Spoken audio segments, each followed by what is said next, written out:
সুপ্রিয় তৃতীয় শ্রেণীর শিক্ষার্থী বন্ধুরা, তোমাদের গণিত বইয়ের 16 পৃষ্ঠায় প্যাটার্ন সম্পর্কিত যে সমস্যাগুলো দেওয়া আছে সেই সমস্যাগুলো এর আগের ভিডিওতে সমাধান করে দেখিয়েছিলাম।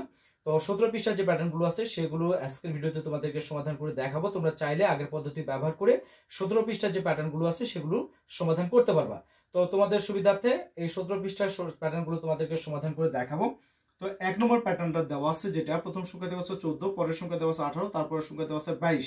তার মানে প্রথম সংখ্যা থেকে দ্বিতীয় সংখ্যাটা বড়, তারপরের সংখ্যাটা আবার বড়, অর্থাৎ আস্তে আস্তে ছোট সংখ্যা থেকে বড় সংখ্যা দিকে যাচ্ছে। যদি কোনো প্যাটার্নে ছোট সংখ্যা থেকে বড় সংখ্যা দিকে যায় তাহলে প্রতি ক্ষেত্রে সংখ্যা কি হবে? বৃদ্ধি পাবে।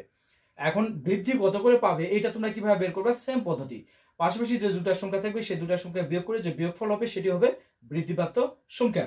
তাহলে 1 নম্বর প্যাটার্নে পাশাপাশি দুটো সংখ্যা আছে কোনটা? এই 14 আর 18, অর্থাৎ 18 থেকে যদি তুমি 14 বিয়োগ করো তাহলে বিয়োগফল কত পাবে? 4। তার মানে এই প্যাটার্নে বৃদ্ধিপ্রাপ্ত সংখ্যা, বৃদ্ধিপ্রাপ্ত যেহেতু আমরা যোগ চিহ্ন ব্যবহার করব 4, তাহলে এখানে প্রতি ক্ষেত্রে 4 করে বৃদ্ধি পাচ্ছে। তো 14 এর সঙ্গে যদি আমরা 4 যোগ করি হয় পরের সংখ্যা 18, 18 এর সঙ্গে যদি আমরা 4 যোগ করি হয় পরের সংখ্যা 22, 22 এর সঙ্গে যদি আমরা 4 যোগ করি তাহলে পরের সংখ্যা হয় 26, 26 এর পর আবার খালি ঘর দেওয়া আছে, তার মানে 26 এর সঙ্গে যদি আবার 4 যোগ করি তাহলে 30, 30 এর পর আবার খালি ঘর দেওয়া আছে, 30 এর সঙ্গে যদি আমরা 4 যোগ করি তাহলে হয় 34।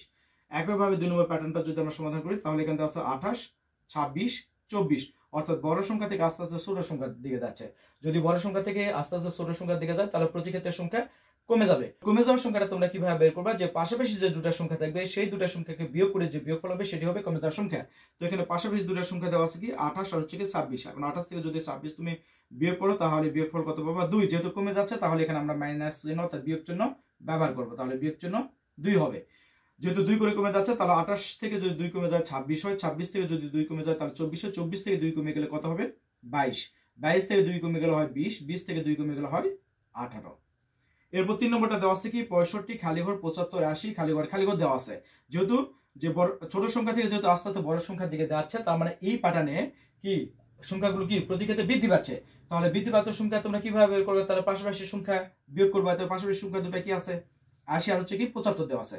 তাহলে 80 থেকে যদি তুমি 75 বিয়োগ করো তাহলেই তুমি বৃদ্ধিপ্রাপ্ত সংখ্যা পেয়ে যাবে। তার মানে বৃদ্ধিপ্রাপ্ত সংখ্যা কত হবে? এখানে 5 হবে।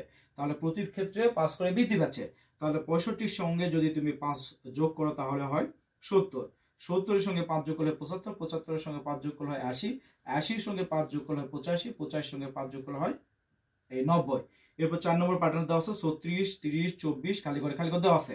এখানে বড় সংখ্যা থেকে আস্তে আস্তে ছোট সংখ্যার দিকে যাচ্ছে, তার মানে এক্ষেত্রে কি প্রতি ক্ষেত্রে কি সংখ্যা কমে যাচ্ছে। এখন কত করে কমতেছে? যে এই দুটো সংখ্যা বিয়োগ করবা, তাহলে বিয়োগ করলে কত হবে? 6। তার মানে এখানে কমে যাওয়ার সংখ্যা হবে কত? 6। তাহলে 36 থেকে যদি 6 কমে যায় 30 হয়, 30 থেকে 6 কমে গেলে হয় 24, 24 থেকে 6 কমে গেলে হয় 18, 18 থেকে 6 কমে গেলে 12, 12 থেকে যদি 6 কমে যায় তাহলে হয় 6।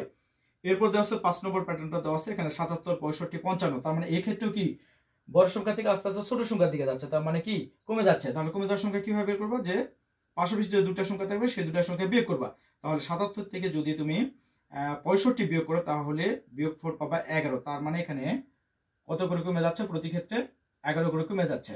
তাহলে 77 থেকে 11 বিয়োগ করলে 65, 65 থেকে 11 বিয়োগ করলে 55, 55 থেকে 11 বিয়োগ করলে 44, 44 থেকে 11 বিয়োগ করলে হয় 33, 33 থেকে 11 বিয়োগ করলে হয় 22। আশা করি এই ধরনের যতগুলো প্যাটার্ন আছে তোমরা সেম পদ্ধতি ব্যবহার করে সমাধান করতে পারবা। তো সবাইকে ধন্যবাদ।